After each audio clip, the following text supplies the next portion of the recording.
ঐতিহ্যবাহী পুরনো ঢাকার লালবাগ কেল্লার প্রতিবেদন করেছেন মোহাম্মদ আশিকুর রহমান। লালবাগ জাদুঘরের বিস্তারিত দেখুন। লালবাগ কেল্লার হাম্মামখানা। হাম্মামখানাটি স্নানঘর, বর্গাকৃতির এবং গম্বুজ দ্বারা আচ্ছাদিত ৫ কক্ষ বিশিষ্ট।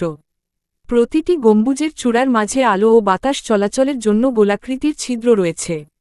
চারকোণের কক্ষগুলো প্রসাধন, বিশ্রাম এবং পানি গরম করার মতো বিভিন্ন কাজে ব্যবহৃত হতো।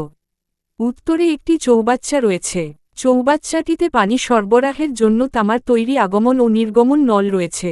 মেঝের ষড়ভুজাকার, নীল ও সাদা টাইলসগুলো হাম্মামের নান্দনিক আবেদন বাড়ানোর পাশাপাশি ব্যবহারকারীদের জন্য পিচ্ছিলতা প্রতিরোধী পৃষ্ঠ হিসেবে কাজ করে।